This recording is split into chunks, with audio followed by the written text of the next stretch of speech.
कई लोगों के दिक्कतों को लेके गया, लेकिन शासन जी से हमारी मुलाकात नहीं हो पाई। अब लोगों को कहना है, पर हमको तो नहीं मिले। कोई ये नहीं कह सकता कि मैंने सांसद के रूप में किसी से व्यवहार किया हो। एक सामान्य कार्यकर्ता, एक सामान्य नागरिक जैसा मतदाता मैं हूँ। सामने वाले को भी मतदाता अगर कोई आता तो मैं समझता हूँ कि मैं भी एक मतदाता के ही रूप में हूँ। ना ही हमको लगता है कि कोई प्रयास भी किए होंगे कि कोई बाहरी कंपनियां आए रीवा में और खुलें और युवाओं को रोजगार मिले या बेरोजगारी दूर हो।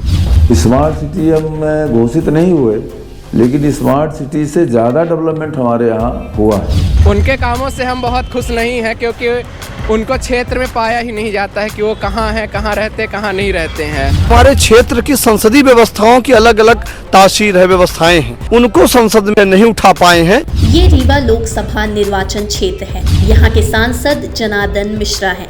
2014 में पहली बार भारतीय जनता पार्टी की तरफ से चुनाव जीते। साल 2019 में दूसरी बार बीजेपी से ही सांसद बने। 2019 की एडीआर की रिपोर्ट के मुताबिक इनकी उम्र 68 वर्ष है और शैक्षणिक योग्यता BA LLB है। इनकी घोषित संपत्ति 2 करोड़ 3 लाख से अधिक है और आय का स्रोत कृषि है। एडीआर रिपोर्ट के मुताबिक अब तक कोई क्रिमिनल केस दर्ज नहीं है। संसद.in की रिपोर्ट के मुताबिक पिछले 5 साल में सांसद निधि से क्षेत्र में खर्च का डाटा साल 2022-23 में 2 करोड़ 50 लाख मिला, जिसमें से 1 करोड़ 55 लाख रुपए खर्च हुए। 57 कार्य अनुशंसित किए थे, जिनमें से पूरे हुए काम की संख्या 0 है। साल 2021-22 में 2 करोड़ रुपए मिले, जिसमें से 1 करोड़ 54 लाख रुपए खर्च हुए।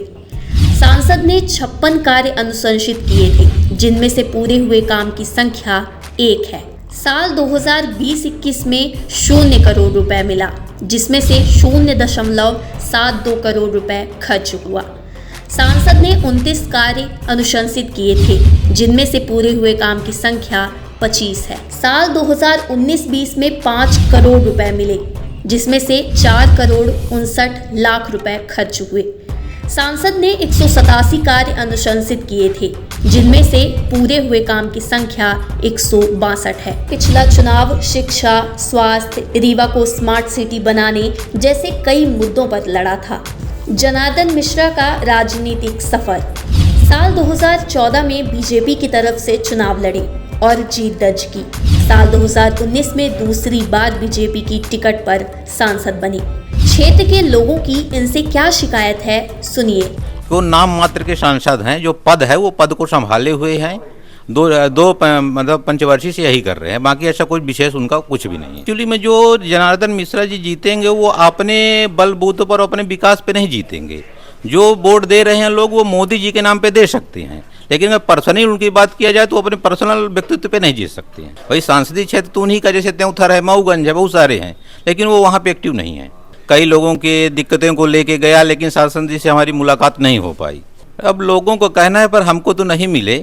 अब हमारी तो जो उम्मीद टिकी हो है अभय मिश्रा जी से टिकी हुई है। मेरी स्वयं की जानकारी पर तो नहीं है कि कोई भी कंपनी बाहर से यहाँ आई होंगी बेरोजगारी दूर करने के लिए, और ना ही हमको लगता है कि कोई प्रयास भी किए होंगे कि कोई बाहरी कंपनियां आए रीवा में और खुलें और युवाओं को रोजगार मिले या बेरोजगारी दूर हो। शिक्षा के क्षेत्र में तो शिक्षा का क्या स्तर तो अब गिरता जा रहा है, टोटल प्राइवेटीकरण होता जा रहा है। पूरा प्राइवेट शिक्षा जो है पूरे उनके हाथ में जा रही हैं और व्यवसायीकरण पूरे पाठ्यक्रम चल रहे हैं।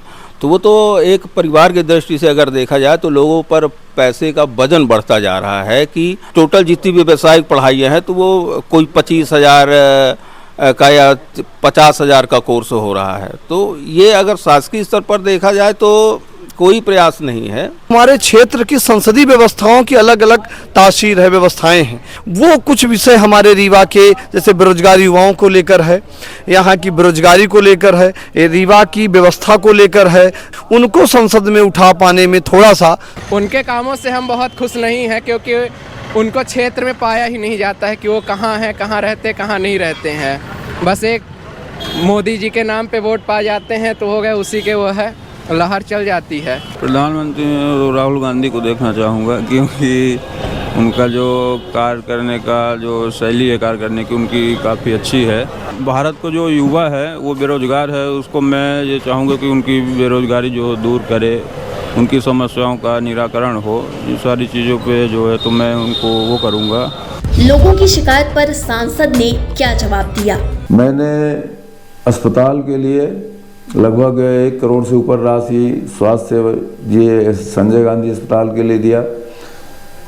तमाम जो स्वयंसेवी संस्थाएं चिकित्सा का काम में लगी हुई हैं वहाँ पैसे दिए।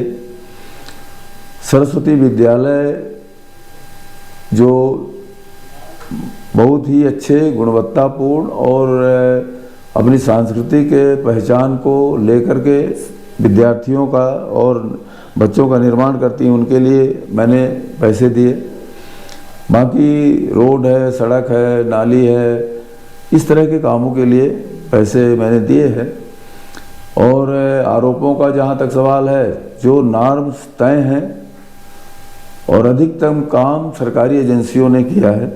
और मेरा जहाँ तक टॉयलेट सफाई का काम रहा है, सबसे पहली सांसद निधि मैंने 1 करोड़ के लगभग 97 लाख 1 करोड़ के आसपास, 1 करोड़ मोटा मोटी मान लीजिए, सबसे पहली सांसद निधि मैंने पूरे जिले की बालिकाओं के स्कूलों के टॉयलेट के लिए दिया। देखिए, रीवा एक कृषि प्रधान जिला है। यहाँ जब तक आप सिंचाई की सुविधाओं का विस्तार नहीं करेंगे, यहाँ की गरीबी दूर होने वाली नहीं है। 3 लाख एकड़ जमीन में सिंचाई हो रही है। 3 लाख एकड़ जमीन की सिंचाई के प्रोजेक्ट शुरू हैं और 1,500 करोड़ रुपए अभी प्रदेश सरकार ने फिर से आवंटित किया है।